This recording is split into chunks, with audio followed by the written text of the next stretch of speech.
A millionaire found a homeless boy asleep on the toilet seat in his hotel. He helped the boy until he discovered that the boy had brought something terrible into the hotel. The hum of the hotel lobby was a steady murmur, punctuated by the rhythmic clinking of glasses from the bar and the muffled laughter of guests fresh from a night out. Crystal chandeliers cast a soft glow across polished marble floors, their reflection shimmering like liquid gold. Jeremy Howard walked through the space with measured steps, his sharp gaze sweeping over every detail. A crease in the carpet near the reception desk, a waiter adjusting his tie too often, a concierge who smiled a little too mechanically. Nothing slipped past him. He thrived on precision.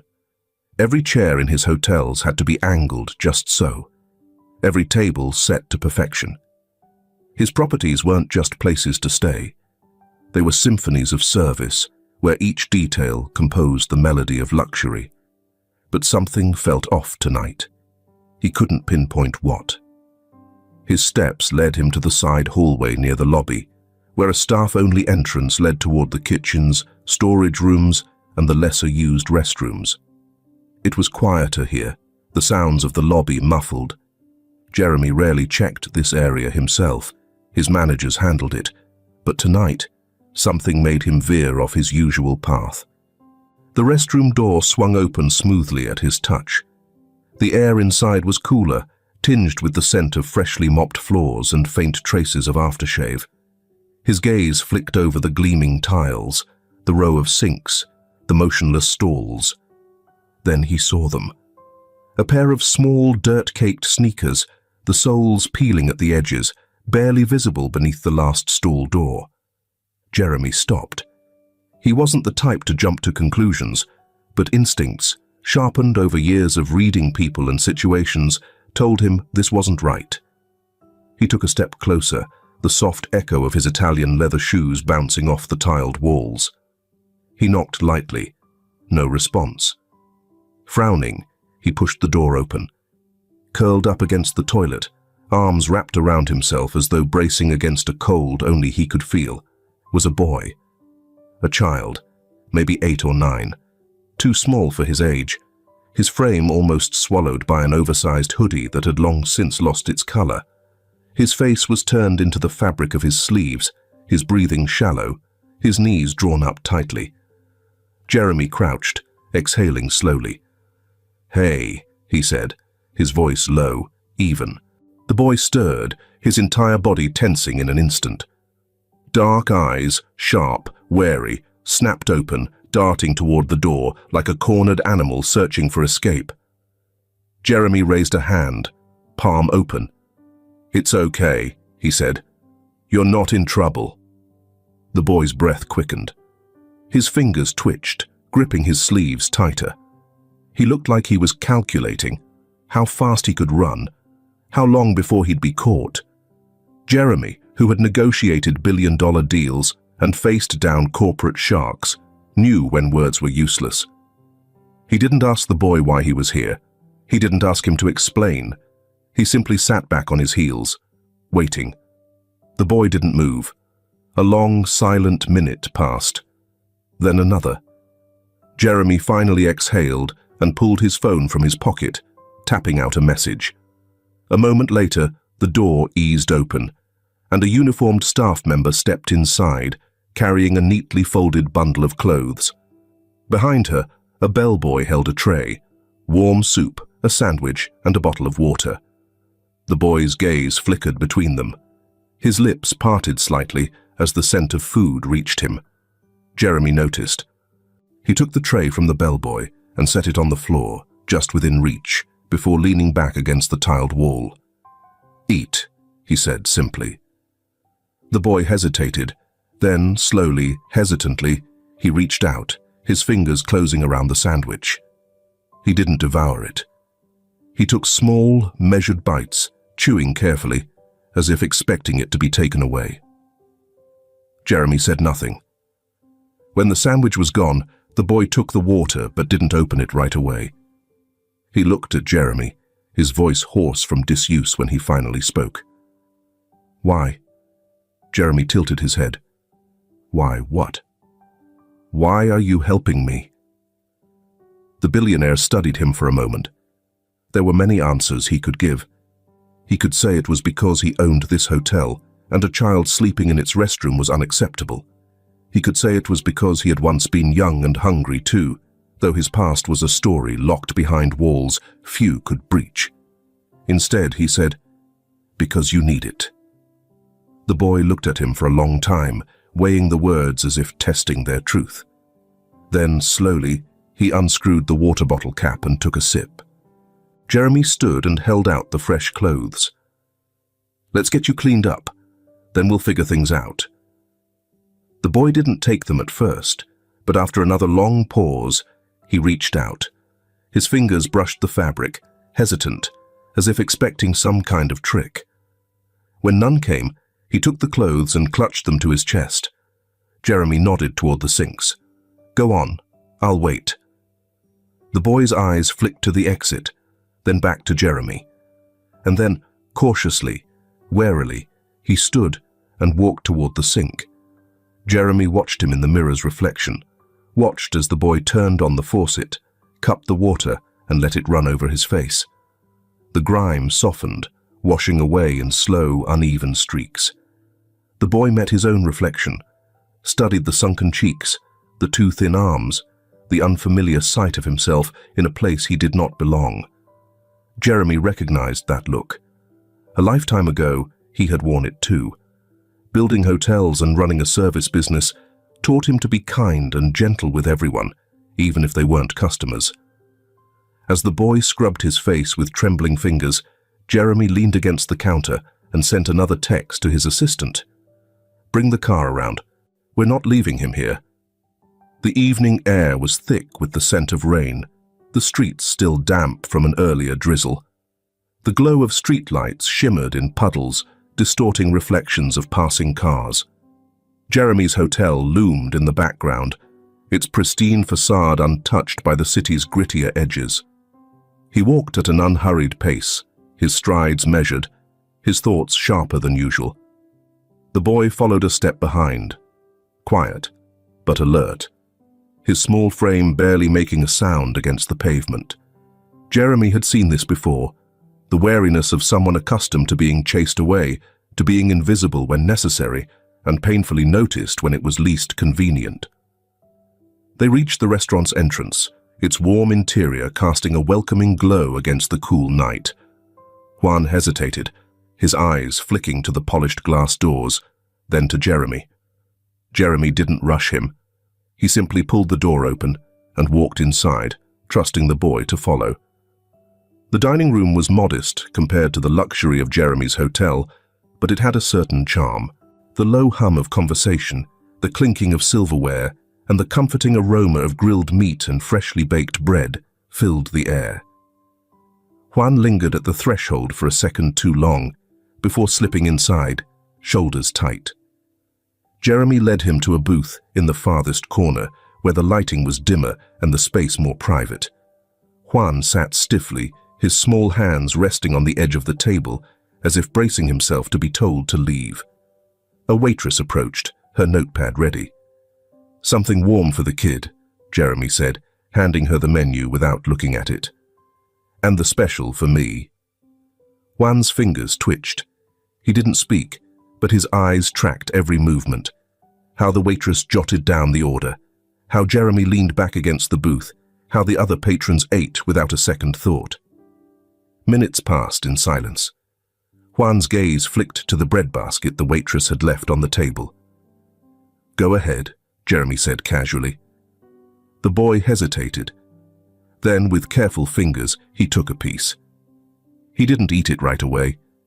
Instead, he held it in both hands, as if weighing his options. Then, slowly, he tore off a small chunk and slipped it into his pocket. Jeremy pretended not to notice. Their food arrived, a steaming bowl of stew for Juan, thick with meat and vegetables. His grip on the spoon was too tight, his movements too measured, slow, cautious bites, as if expecting the meal to disappear before he could finish. Jeremy didn't speak. Instead, he let the weight of silence settle between them, let the quiet stretch, until it felt less like a trap and more like space. Halfway through the meal, Juan's chewing slowed. "I don't steal," he said suddenly, voice barely above a whisper. Jeremy set down his fork. "I didn't say you did." Juan kept his eyes on the table. "I don't." A pause. Then, "I just take what I need." Jeremy studied him. There was no defensiveness in his tone, just a quiet resignation. "I get it," Jeremy said simply. Juan swallowed, his grip tightening around the spoon. He nodded once, but he didn't seem convinced. They finished eating in silence. When the waitress returned with the bill, Jeremy handed her his card and pushed the remaining bread toward Juan without a word. The boy hesitated only for a second before pocketing another piece.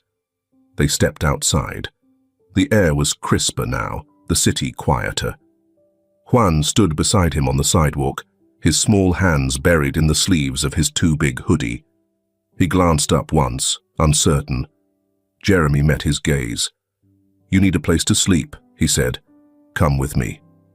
Juan's shoulders tensed. His expression didn't change, but Jeremy could see the thoughts racing behind those dark eyes. "I don't need—" "No conditions," Jeremy interrupted. "Just a place to rest. That's all. Obviously you need this."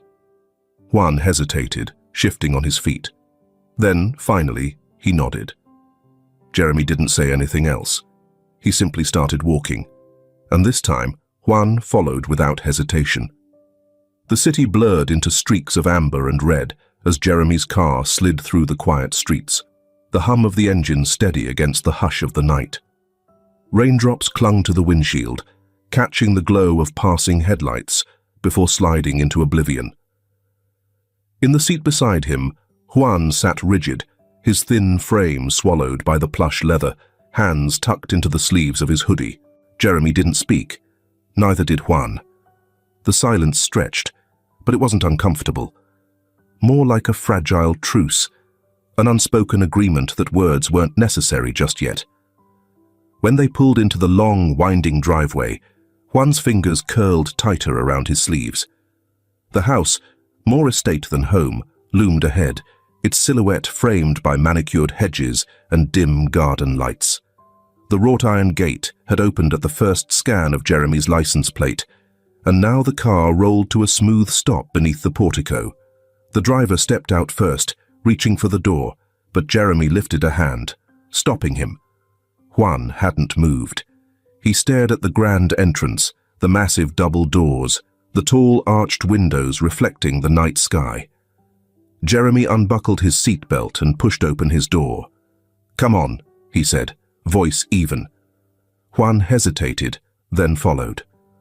Inside, the house was quiet, the air filled with the faint scent of polished wood and something warm. Vanilla, maybe, or cinnamon. A staff member appeared from the hallway, but Jeremy shook his head slightly. No need to overwhelm the boy. Juan took a step forward, then another, his eyes darting over the high ceilings, the gleaming floors, the framed artwork lining the walls. But he didn't linger. He didn't touch anything. He kept his shoulders hunched, his hands deep in his pockets. Jeremy led him past the grand staircase, bypassing the main living areas entirely.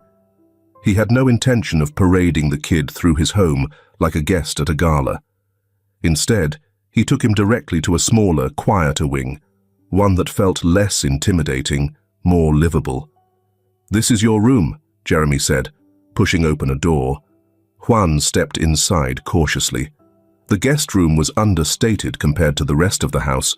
Soft grey walls, a neatly made bed, a desk, a dresser. A window overlooked the garden, where dim lanterns cast a warm glow over the trimmed hedges and stone pathways. Juan stood in the center of the room, motionless. Jeremy leaned against the doorframe. "Bathroom's through there," he gestured. "Fresh clothes in the dresser. You can shower, eat, sleep, whatever you need." Juan didn't look at him. His hands twitched slightly at his sides, his breathing steady but a little too careful, as if bracing for something. Jeremy had seen this before, the instinct to not take up space, to not ask for too much. He pushed away from the door. Good night. He left the hallway light on. Jeremy woke at 2 a.m. to the soft creak of floorboards. The security system had already registered movement in the guest wing, but Jeremy hadn't needed the alert. Something had stirred him awake, something just out of place enough to pull him from the edges of sleep. He didn't move right away. He listened. Soft footsteps, barely there. Hesitant. He got up and made his way down the hall, his own steps slow, deliberate. When he reached the guest room, he found the door slightly ajar. Juan was awake. The boy stood near the window, his outline barely visible in the faint glow of the garden lights. His hands were curled into the hem of his hoodie, his shoulders drawn up as if he was waiting for someone to catch him in the act of simply existing. Jeremy exhaled through his nose. He didn't speak. Instead, he leaned against the doorframe, crossing his arms over his chest. Juan tensed, sensing the presence behind him. "You should be sleeping," Jeremy said after a moment. Juan flinched slightly, but didn't turn around. "I don't sleep much." His voice was quiet, but steady. Jeremy didn't press. "You don't have to stay in here all night, you know," he said instead. "If you need air, take a walk in the garden. If you're hungry, the kitchen's open."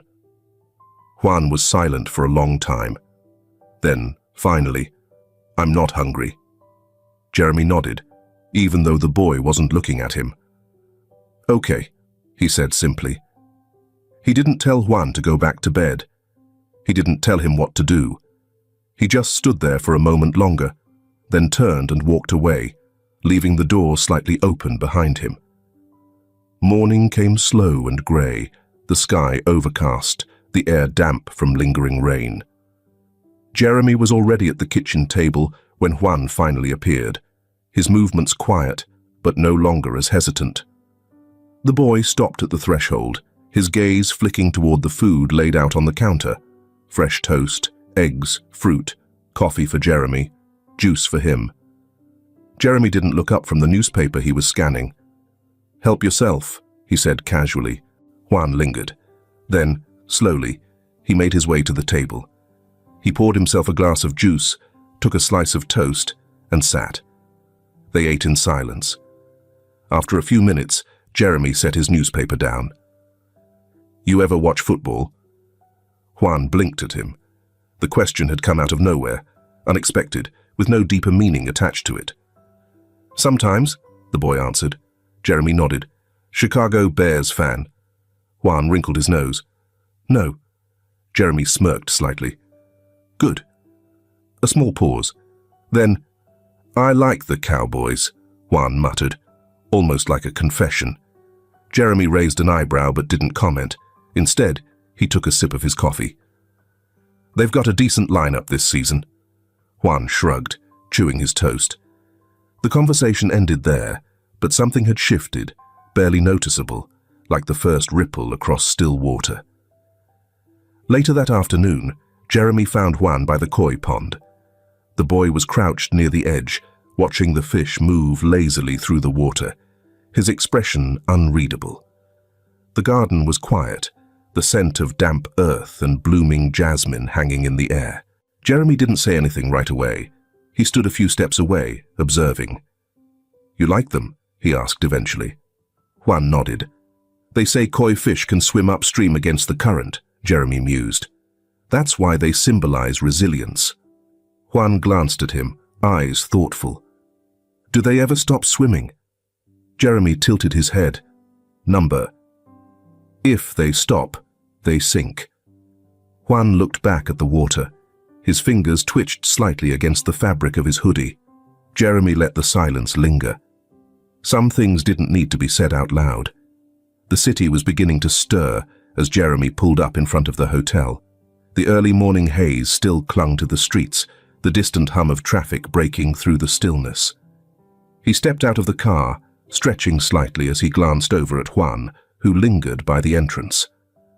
The boy's hands were buried deep in the sleeves of his hoodie, his frame still small against the vastness of the building towering above them. Jeremy had never been one to coddle, nor was he the type to pry. But Juan's silence was different. It wasn't defiant or indifferent. It was careful, calculated, like someone who had learned that words could sometimes cost more than they were worth. He pushed open the door to the hotel, walking in without looking back. After a second, Juan followed. The lobby was quieter at this hour, with only a few guests checking out, their voices hushed as they exchanged keys and final pleasantries with the front desk staff. Juan kept his distance, his eyes flicking around the room, taking everything in: the chandelier that reflected golden light across the polished floors, the bellboys moving efficiently, the guests whose entire lives fit neatly into expensive suitcases. Jeremy pretended not to notice. Instead, he turned to the concierge. "Let's take a walk," he said, nodding toward the back hallways. Juan hesitated, then trailed after him. They passed through the employee corridors, where the walls were lined with storage units and hotel carts. Juan's steps slowed slightly as they approached the service entrance, where a bellboy was loading a set of bags onto a trolley. Jeremy caught the way Juan's eyes lingered. "You ever carry luggage before?" he asked casually. Juan glanced up, wary. "Yeah." Jeremy gestured toward the bellboy. "Want to try?" For a moment, Juan seemed unsure if it was a test, but after a beat, he stepped forward and reached for one of the smaller bags. It was heavier than he expected, but he adjusted quickly, shifting it onto the trolley with practiced ease. The bellboy gave him a curious glance, but didn't comment, simply nodding in approval. Jeremy watched in silence. As they moved toward the main hallway, Juan stayed close, his posture slightly more relaxed than before. Jeremy led him toward the cafe, where they found a quiet booth in the corner. The space was warm, the scent of fresh pastries filling the air. The morning rush hadn't started yet, leaving the atmosphere peaceful, unhurried. Juan sat stiffly, his fingers curling against the table's edge. Jeremy ordered 2 coffees, then added an extra plate of toast and eggs. Juan didn't protest. Minutes passed in quiet. Then, finally, Juan spoke. "I climbed through the bathroom window," he said suddenly, his voice low but steady. "That's how I got in." Jeremy set his coffee down. He didn't react, didn't interrupt. He just let the boy talk.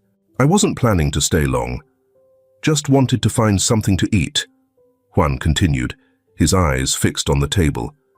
"But there were too many people in the lobby, too many cameras. I thought maybe if I waited until it got late enough, I could slip out without anyone noticing." His fingers tightened slightly around his sleeves. "I didn't mean to fall asleep." Jeremy nodded, his expression unreadable. "And before that?" Juan exhaled, his shoulders sinking slightly. "Before that, I lived with my aunt and uncle." He said it like it was a fact, like it was something that existed, but held no weight. Jeremy waited. "They weren't good people," Juan finally admitted. His voice was quieter now, more careful. "I don't think they ever wanted me there. They only kept me because they had to." Jeremy didn't press, but the silence that followed carried its own kind of weight. "They used to make me run errands," Juan continued, his jaw tightening. "At first it was small stuff, just deliveries. I didn't ask what was inside.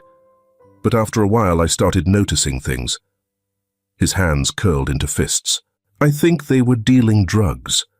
I don't know for sure, but they always had people coming over. And sometimes they'd get mad if I asked too many questions."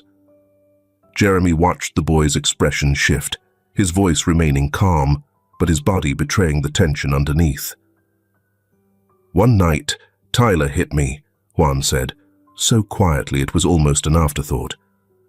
"I don't even remember why, but that's when I knew I couldn't stay." Jeremy's fingers drummed lightly against the table, the only outward sign that he was processing the information.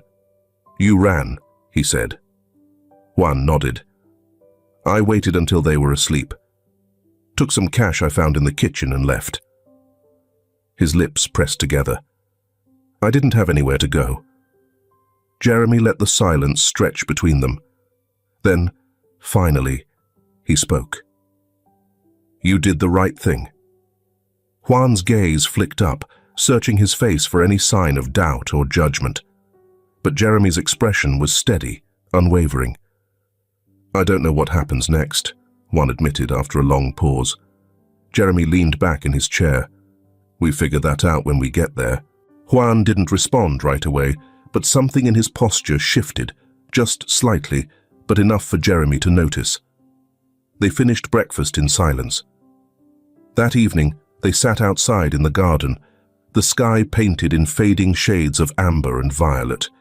The air was crisp, carrying the distant scent of rain from the streets beyond the estate's gates. Juan sat on the edge of the koi pond, watching as the fish moved lazily through the water. He had been quiet since their conversation that morning, but not in a way that felt guarded. It was a different kind of silence, one that came from processing rather than hiding. Jeremy took a seat on the bench nearby, stretching his legs out in front of him. "You ever have a plan?" Juan asked suddenly, his voice breaking the quiet. Jeremy glanced at him. "What do you mean?" Juan didn't look away from the water. "When you were younger, did you know what you wanted to do?" Jeremy considered the question for a moment. "Not exactly, but I knew what I didn't want." Juan frowned slightly. "Which was?" Jeremy exhaled. "I didn't want to be the guy who let the world tell him where he belonged." Juan's fingers twitched slightly against his knee. He didn't respond right away, but Jeremy could tell he was turning the words over in his mind. A long pause stretched between them. Then, "Do you think people like me get to decide that?" Juan asked quietly. Jeremy's gaze didn't waver. "I think people like you decide that every day." Juan finally looked at him, something unreadable flickering behind his dark eyes. Jeremy stood in his study, the evening light stretching long shadows across the mahogany desk. A glass of whiskey sat untouched beside his laptop, the amber liquid catching the glow of his desk lamp. His fingers rested against his chin, his mind working through the problem in front of him. Juan's words from the cafe echoed in his head. They weren't good people. They only kept me because they had to. Jeremy had known it from the moment he saw Juan curled up in that restroom, the way the boy had flinched at sudden movements, the way he hesitated before reaching for food, the way silence wrapped around him like armor. He wasn't just a lost child. He was a boy who had learned not to expect kindness. And now, the weight of responsibility pressed against Jeremy's chest. He had no legal claim to Juan. If Kayla and Tyler decided to report him for taking the boy in, it could spiral into something messy, something that could result in Juan being sent back to the very people who had failed him. That was not an option. Jeremy needed proof. Not assumptions, not suspicions, hard evidence that Kayla and Tyler were unfit guardians. Something irrefutable that he could hand over to Child Protective Services, ensuring Juan's safety without a legal battle. His phone sat within reach. He picked it up, scrolling through his contacts until he found the one he was looking for. Elliot Reed, private investigator, discreet, efficient. A man who knew how to work between the lines of legality without ever stepping too far out of bounds. Jeremy tapped the call button and waited.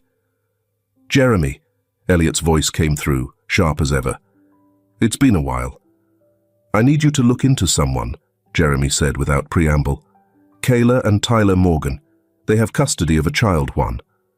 "Got it. What am I looking for?" "Proof they aren't fit to raise him." Jeremy's voice was even, but there was a rare edge to it. "I want solid evidence. Neglect, abuse, anything that can ensure child services will take custody. This needs to be airtight." A pause. Then, "Understood. Give me a couple of days." Jeremy ended the call and set the phone down, exhaling slowly. He had done what he could. Now, he waited. Days passed in a slow, uneasy rhythm. Juan was unaware of the investigation, and Jeremy had no intention of telling him. The boy was already carrying enough weight on his small shoulders. There was no need to add more. Instead, Jeremy kept him occupied, bringing him along for errands, letting him trail behind as he moved through his daily routine. At a cafe one morning, Juan reached for a sugar packet, slipping it into his pocket without thinking. Jeremy didn't react, but later that evening, he left a box of snacks on Juan's dresser. A quiet way of saying, "You don't have to do that anymore." Juan never acknowledged it, but the next time they went out, his hands stayed at his sides. Small progress. Elliot called 3 days later. "Got something for you," he said, his voice steady but with an edge of tension. "You were right to be concerned."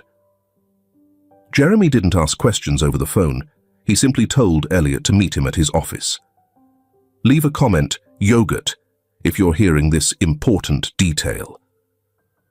When the investigator arrived, he carried a slim folder, the kind that didn't look like much, but could unravel lives with its contents.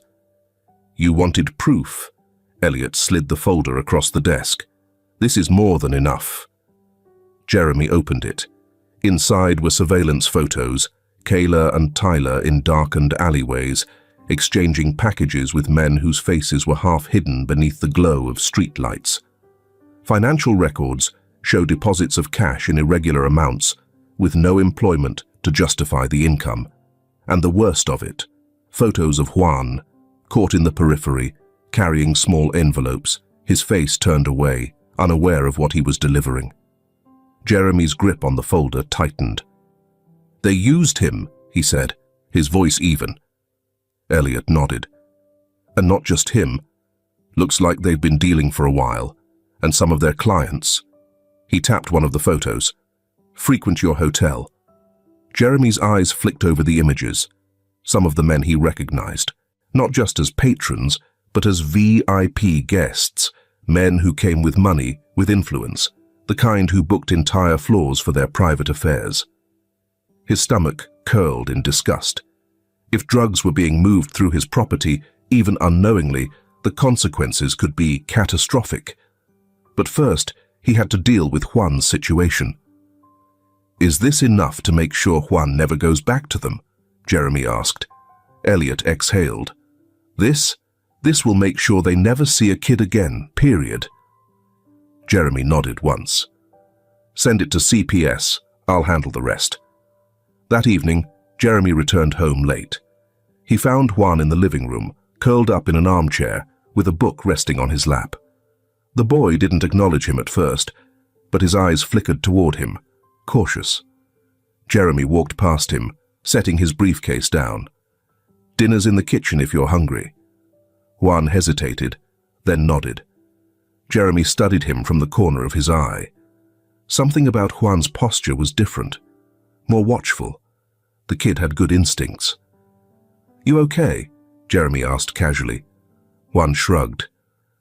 "You're acting weird." Jeremy smirked slightly. "Weird how?" Juan narrowed his eyes, but didn't push further. He just leaned back into the chair, pulling his hoodie tighter around himself. Jeremy didn't press either. He simply walked past, ruffling the boy's hair lightly as he passed. Juan huffed, but didn't pull away. The next morning, Jeremy made the call. "Child Protective Services," a woman's voice answered.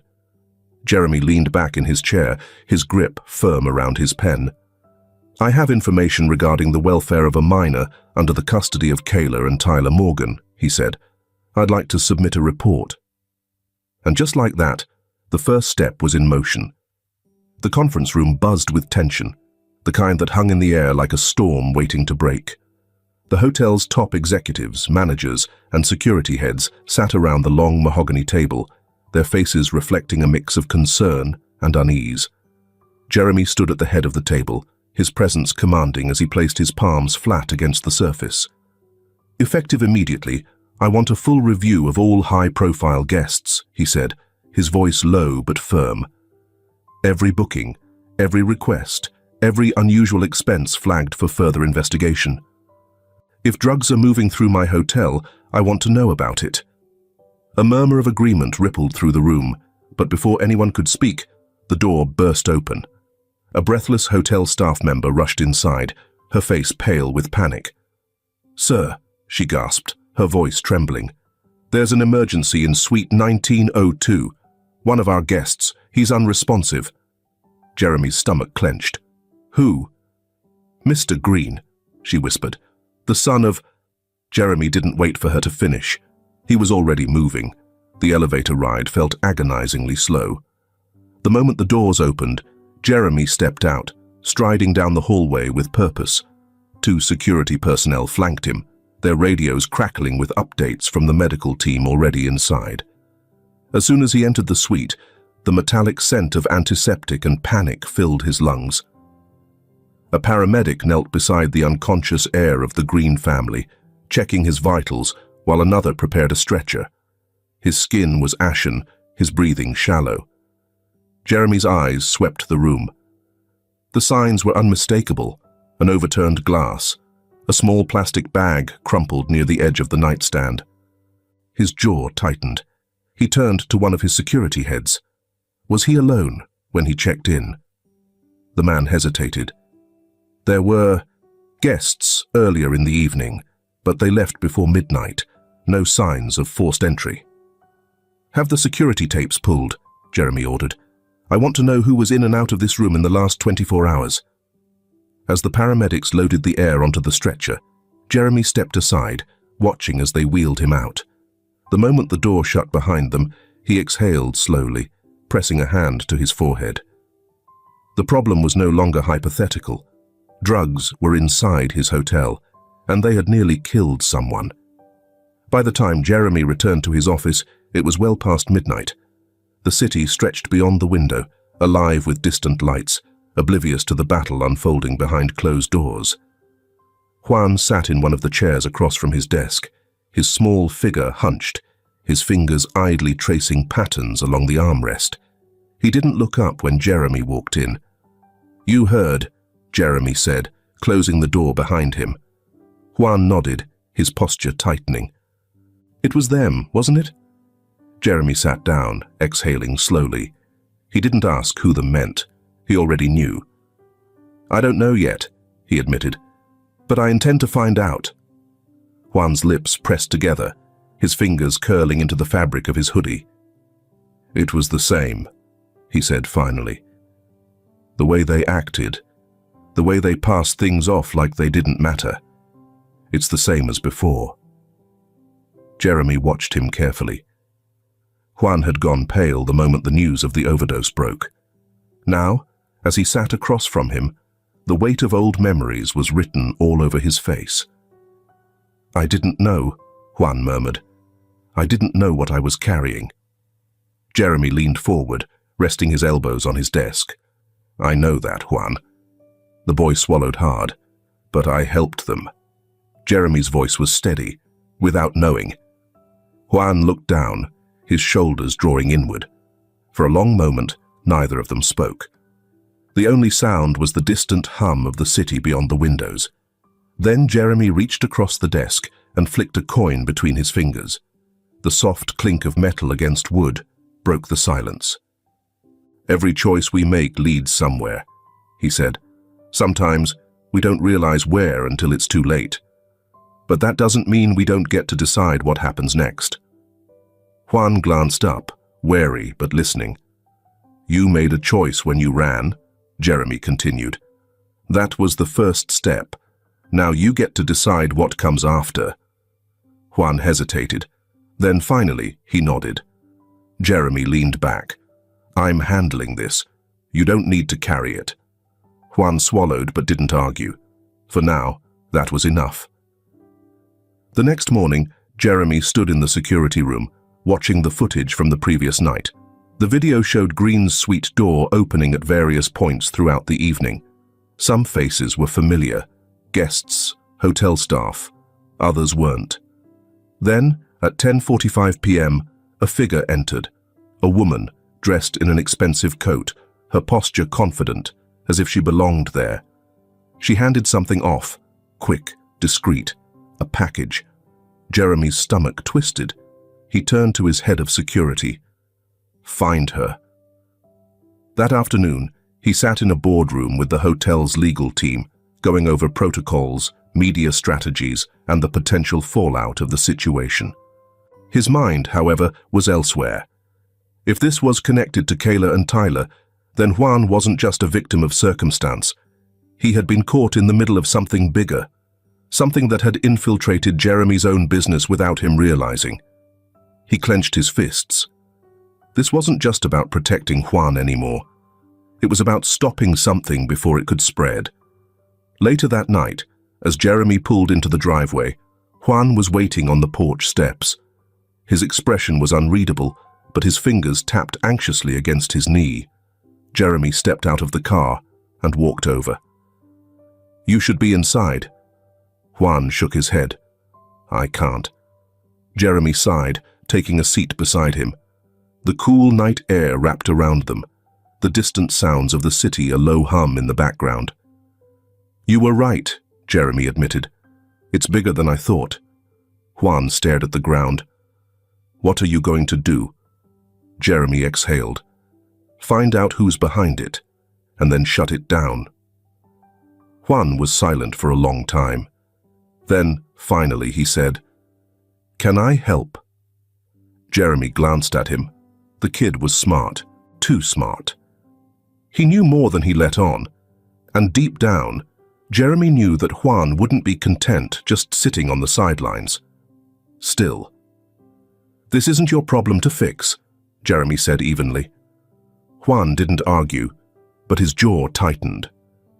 Jeremy ran a hand through his hair, watching the city lights flicker in the distance. "I'll handle this," he said again. "You just worry about yourself." Juan exhaled, rubbing his hands together for warmth. He nodded, but there was something in his eyes, something unsettled. Jeremy had the sinking feeling that Juan wasn't going to sit this one out, and something told him that before this was over, they were both going to find themselves in deeper than they had ever expected. The city pulsed outside Jeremy's office window, the neon lights flickering against the night sky. Inside, the room was quiet, except for the steady ticking of the clock. Juan sat across from him, his small hands clenched together, his jaw tight with determination. "I want to go back," Juan said, breaking the silence. Jeremy leaned back in his chair, his fingers interlaced as he studied the boy. "Not an option." Juan exhaled sharply. "It's the only way." Jeremy shook his head.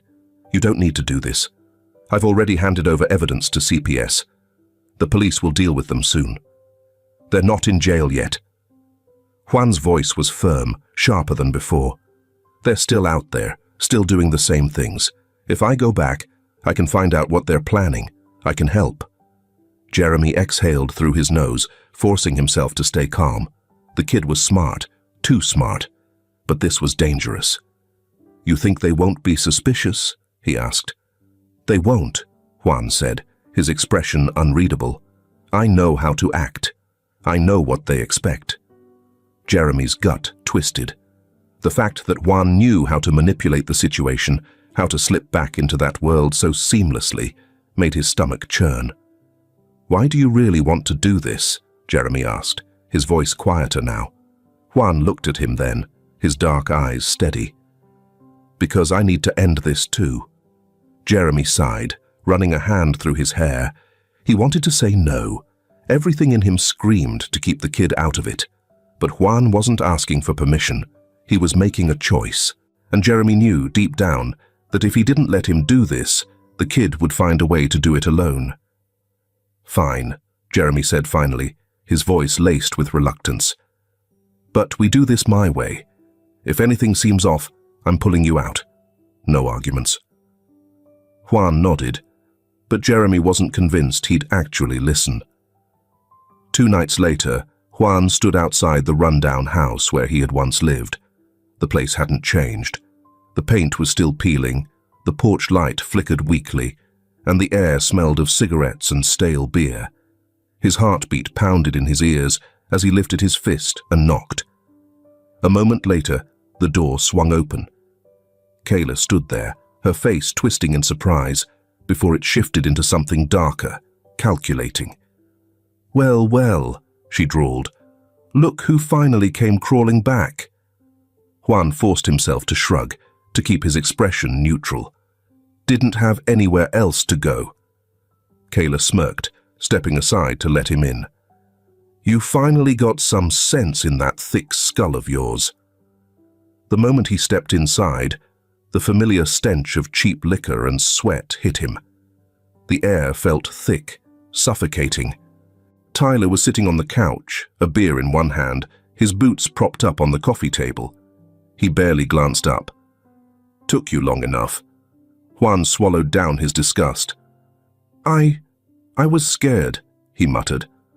I thought you'd be mad. Tyler snorted. Damn right we're mad. You put us in a tough spot, kid. Kayla shut the door behind him, locking it with a soft click. You owe us, she said, her voice smooth but laced with something dangerous.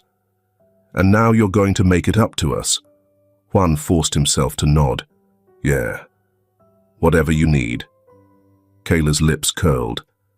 Good boy. For the next 2 days, Juan did exactly what he had done before. He listened, he watched, and he memorized. Tyler still ran things like he always had, barking orders while Kayla handled the money. They talked in code, but Juan had been around long enough to understand what they really meant. The deliveries were still happening. The exchanges were still going on. And worse, some of their buyers were connected to Jeremy's hotel. Juan's stomach twisted the first time he overheard a name he recognized. A wealthy businessman, someone he had seen shaking Jeremy's hand in the lobby, was one of their regulars. This wasn't just a small operation, it was bigger than he thought. And he was running out of time. On the third night, Tyler tossed a package onto the kitchen table. You're going to take this one, he said, his voice firm. We need someone they won't suspect. Juan forced himself to nod. Where? Tyler pulled out his phone, showing him an address. Juan's stomach clenched. It was the back entrance of Jeremy's hotel. He kept his face neutral, acting like it meant nothing, but his hands curled into fists beneath the table. Kayla was watching him, her eyes sharp. You're not going to run off again, are you? No, Juan said immediately. She smiled, but it didn't reach her eyes. Good. Meanwhile, back at the hotel, Jeremy sat across from Elliot, the investigator's laptop open between them. You're going to want to see this, Elliot said, pulling up the enhanced footage from the security cameras. The screen flickered, showing the woman in the expensive coat entering the suite the night of the overdose. Elliot zoomed in, and Jeremy's stomach dropped. Beneath the heavy makeup, the perfectly styled hair, it was Kayla, disguised, but unmistakably her. Jeremy exhaled, leaning back in his chair. We have her, he said. Elliot nodded. And with Juan in the house, we might get even more. Jeremy's jaw clenched. He didn't like it. But if this was going to end, they had to see it through, even if it meant letting Juan walk straight into the fire. Juan knew the moment he stepped out the door that he was being followed, not by Kayla or Tyler, but by Jeremy's men. He had caught a glimpse of them in the alley across the street, the way they lingered just out of reach, but never too far. Good. He tightened his hand with a determination. By tomorrow, this will be over, one way or another. The night air was thick with humidity, the faint scent of gasoline and damp asphalt lingering as Juan slipped out the back door of Kayla and Tyler's house. His pulse was steady, controlled, though his fingers trembled slightly as he pulled the burner phone from his hoodie pocket. He pressed a single button. Jeremy answered immediately. Talk to me. Juan kept his voice low. It's happening tomorrow, early morning, same place they always use, behind your hotel, 5:30 a.m. Jeremy exhaled. Are you sure? I heard it from Tyler himself. Juan's throat felt dry. This is the last one. They're moving everything. Jeremy's silence stretched through the line. Then, good. Get out of there. Now. Juan hesitated. I can't. You've done your part, Juan. Jeremy's voice was firm, controlled, but Juan could hear the frustration beneath it. I'm pulling you out. If I leave now, they'll know something's up. Juan swallowed hard. They need to believe I'm on their side until the very last second. Jeremy muttered a curse under his breath. You'd better be right about this. I am. A long pause. Then Jeremy said, the second it's over, I want you out. Don't try to be a hero. Juan forced a smirk. Too late for that. The call ended. Juan tucked the phone back into his pocket, took a deep breath, and turned toward the house. Tomorrow, everything would change. 4:45 a.m. Behind the hotel. The alley was quiet, save for the occasional hum of a distant car or the rustling of wind against dumpsters. Dim light flickered from the street lamps, their glow barely reaching the back entrance of the hotel. Juan stood near the loading dock, his hoodie pulled low over his face. He clutched the package tightly, his fingers digging into the paper as he waited. Footsteps. Tyler and Kayla emerged from the shadows, their postures relaxed, confident. Two men followed closely behind them, men Juan had never seen before. Juan's stomach twisted. This wasn't just another transaction. This was their exit plan. Right on time, Tyler muttered, flicking his cigarette to the ground. Thought you might get cold feet. Juan forced himself to shrug. You said you needed me. Kayla smirked. That's what I like to hear. She turned toward one of the men. You got the money? The man reached into his coat, pulling out a thick envelope. You got the product? Juan's heart pounded. He knew what was coming next. He stepped forward, holding out the package. And then, a voice cut through the darkness. Drop it. Red and blue lights exploded through the alley. Chaos erupted. Tyler cursed, reaching for something inside his jacket, but the sound of a gun being cocked froze him in place. Don't even think about it, a voice barked. Officers swarmed the scene, weapons drawn, shouts filling the air as they took control. Kayla spun toward Juan, realization dawning too late. You little... A pair of officers grabbed her arms, yanking her back. Juan barely moved. Tyler thrashed as they pushed him against the alley wall. You set us up, he roared. His eyes burned into Juan. You think this is over? You think you're safe? Juan didn't flinch. He met Tyler's glare head-on. I think you're done. Tyler spat at the ground. Juan watched as they hauled him away. He exhaled, his breath shaky, his adrenaline crashing all at once. A firm hand landed on his shoulder. He turned. Jeremy stood there, his expression unreadable. For a long moment, neither of them spoke. Then Jeremy said, You okay? Juan nodded, though his knees felt weak. Jeremy studied him. Then, quietly, Good. Let's go home. The hotel was locked down for hours, officers combing through every floor, every room, every possible connection. Several guests were questioned. 2 were arrested. Those not involved were compensated for room charges and hotel service incentives to appease customers. By noon, the mess had been contained. Jeremy stood in his office, his back to the city skyline, listening to the final report from the lead detective. The operation was bigger than we thought, the detective admitted. Kayla and Tyler weren't just small-time dealers. They were part of a supply chain. Jeremy's jaw clenched. And my hotel? We've ruled out internal involvement, the detective assured him. You've been cooperative. We'll make sure the media knows that. Jeremy exhaled. And the kid? The detective glanced toward the doorway. Juan stood just outside, his arms crossed, his face unreadable. He's free to go, the detective said. Honestly, he gave us more than half our leads. Smart kid. Jeremy smirked faintly. Yeah, I know. The detective nodded, then left. Silence settled. Juan stepped into the office, his gaze meeting Jeremy's. For a moment, they just looked at each other. Then Juan said, So what now? Jeremy leaned against his desk, arms crossed. That depends. Juan raised an eyebrow.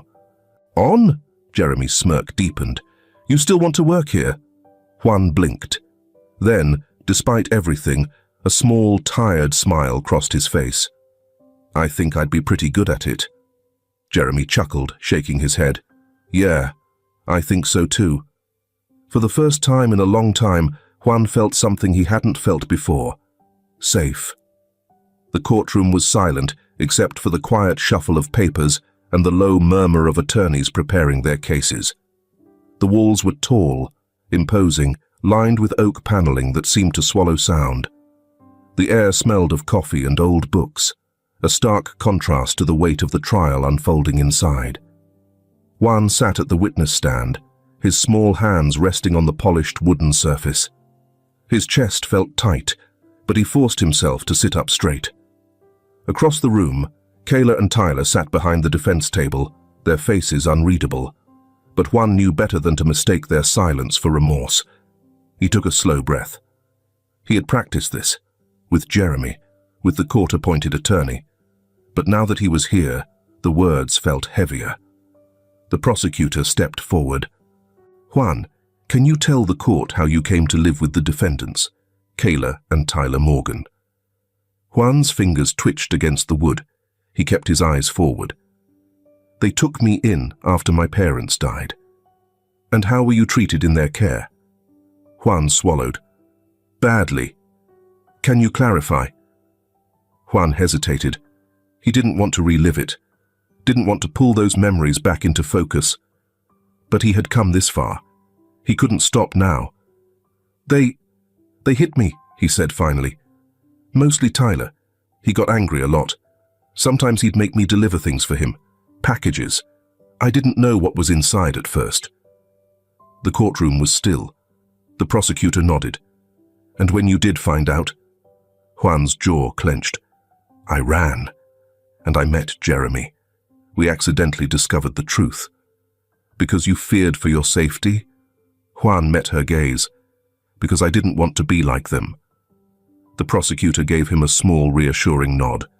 Across the room, Tyler scoffed, muttering something under his breath. Kayla, for the first time, looked at Juan directly. Her expression was unreadable, but Juan felt something cold twist inside him. She wasn't sorry. She never had been. The judge adjusted her glasses. "Does the defense wish to cross-examine?" Tyler's lawyer stood, straightening his tie. He was young, maybe in his early 30s, and he gave Juan a tight-lipped smile that didn't quite reach his eyes. "Juan," he said, voice smooth, "you mentioned that you didn't know what was inside these packages. So, isn't it possible that you simply misunderstood the nature of these deliveries?" Juan stared at him. "No." The lawyer's expression flickered. "You're sure?" Juan leaned forward slightly. "I was the one carrying them. I was the one who saw the people picking them up. And I was the one who ran, because I knew something was wrong." Silence. The lawyer cleared his throat, then sat back down. No further questions. The verdict came swiftly. Kayla and Tyler were found guilty on multiple counts: child endangerment, drug trafficking, money laundering. The sentences were heavy. Longer than Juan had expected. He should have felt relieved.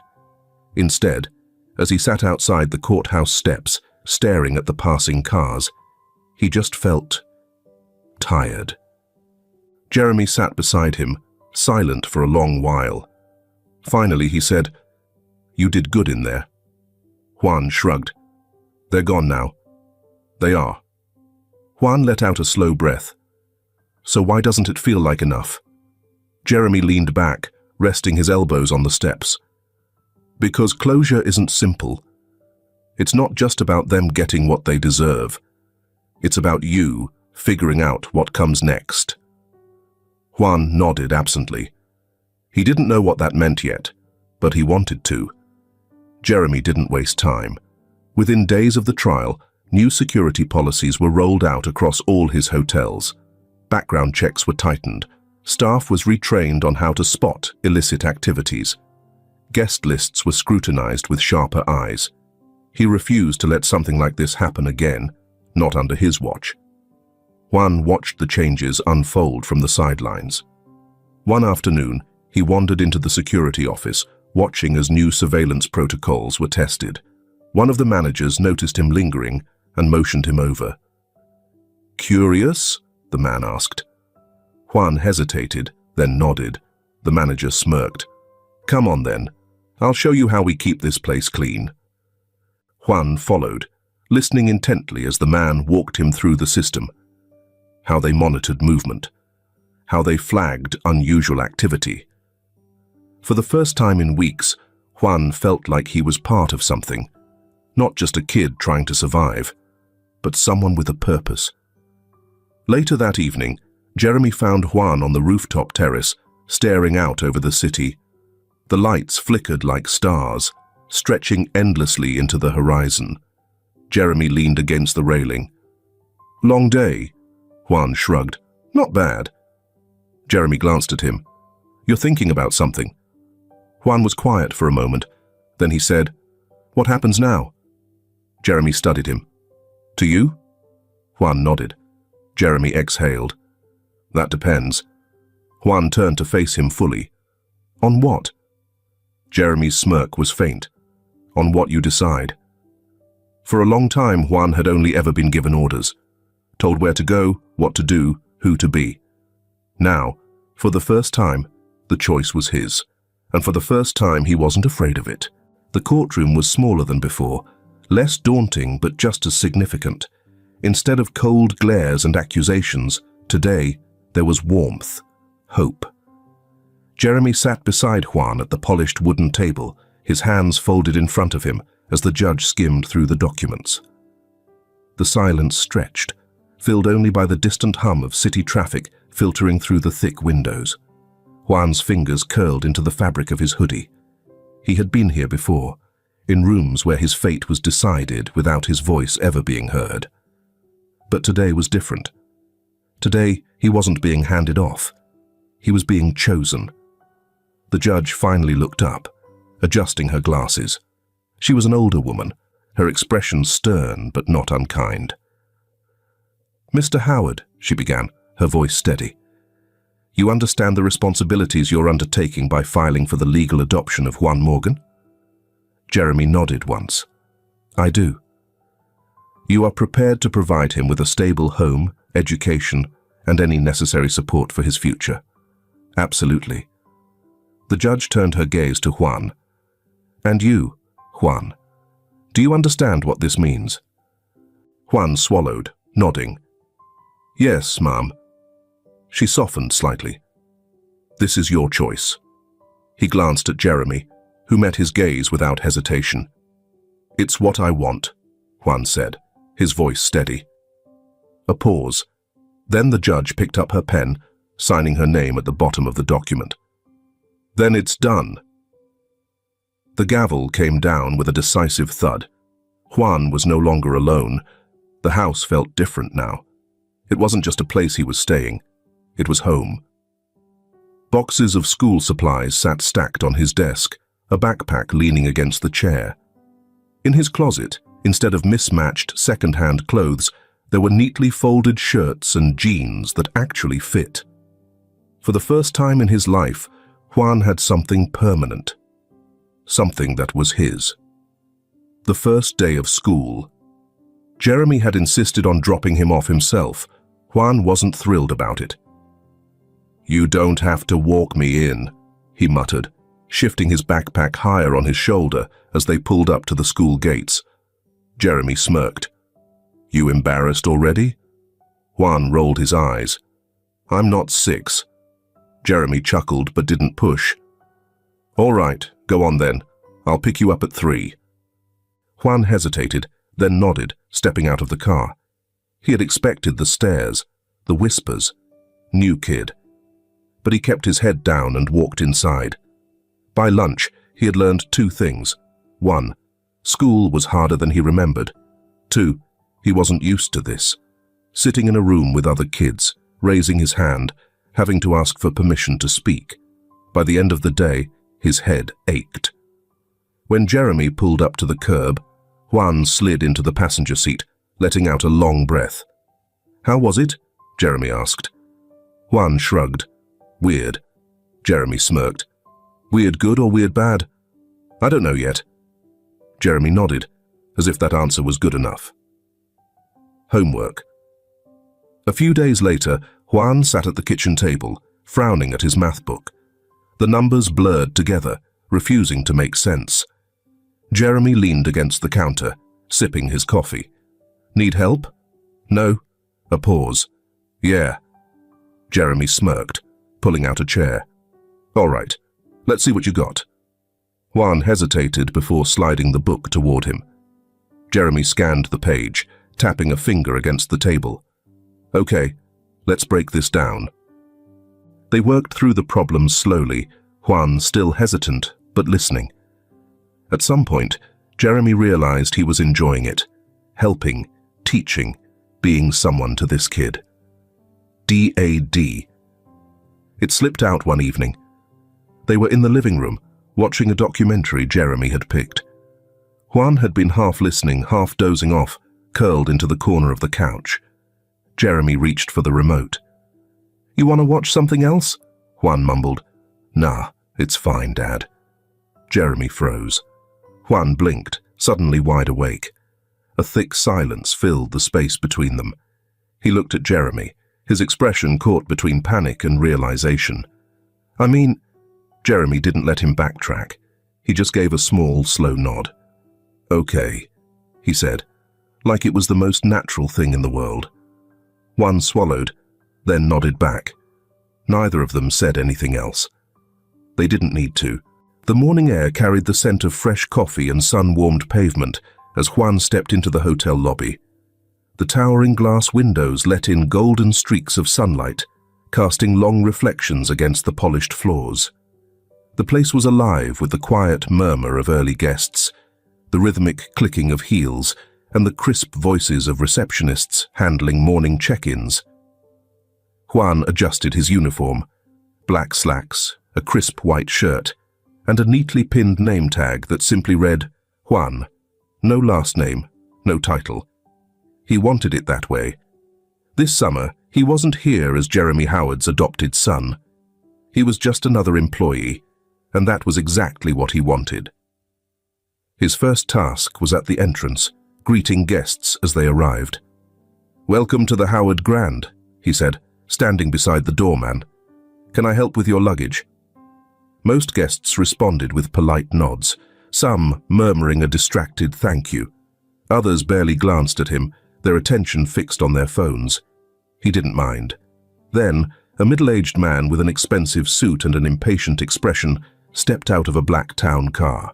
He barely looked at Juan before shoving a heavy suitcase toward him. Be careful with that, the man snapped. It's worth more than your paycheck. Juan clenched his jaw, but forced himself to nod. Of course, sir. He lifted the suitcase with ease, walking toward the concierge. As he placed it down gently, he caught the subtle nod of approval from one of the senior bellboys.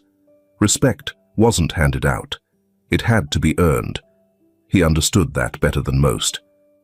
By midday, Juan had helped with check-ins, delivered luggage, and even assisted in setting up a conference room for a high-profile event. The other employees had started acknowledging him, not as the owner's kid, but as part of the team. Luis, one of the concierge attendants, clapped him on the back as they passed in the hallway. Not bad, kid. Thought you'd quit by lunch. Juan smirked. Still standing. Amazing. Luis grinned. You sure you don't want to just sit in an office somewhere? You know, do rich kid things? Juan rolled his eyes. Not my style. Luis chuckled. All right then, let's see if you survive the afternoon rush. The lobby turned into a whirlwind of movement as noon checkouts clashed with new arrivals. Juan rushed between stations, carrying suitcases, delivering messages, and even running up 6 flights of stairs when an elevator broke down. Sweat lined his collar. His feet ached, but he didn't stop. By the time things slowed, he stood near the front desk, catching his breath. A guest approached. A woman in her 40s, holding a stack of brochures. Young man, she said kindly, where's the best place for dinner around here? Juan hesitated, then rattled off 3 solid recommendations. The woman smiled. "You're very knowledgeable for someone so young." "I work here," he said simply, and for the first time, he truly felt like he did. By evening, Juan made his way up to the executive floor, pushing open the familiar office door. Jeremy sat behind his desk, reviewing reports, but looked up as Juan entered. "You're late," Jeremy said, arching an eyebrow. Juan flopped into the chair across from him, exhaling dramatically. "I think my feet are permanently broken." Jeremy smirked. "Tough first day?" Juan shrugged. "More like real." Jeremy leaned back in his chair. "And?" Juan hesitated, then nodded. "I liked it." Jeremy's smirk softened into something else, something proud. "Good." They sat in comfortable silence for a while. Then Juan stretched, cracking his knuckles. "So, Dad," he said, testing the word out again, but this time with ease. "What's for dinner?" Jeremy blinked, then chuckled. "You hungry or just trying to avoid going back to work?" Juan grinned. "Both." Jeremy shook his head, already reaching for his phone. "Fine. Let's get something good." And as they walked out together, side by side, there was no doubt. They weren't just billionaire and rescued boy.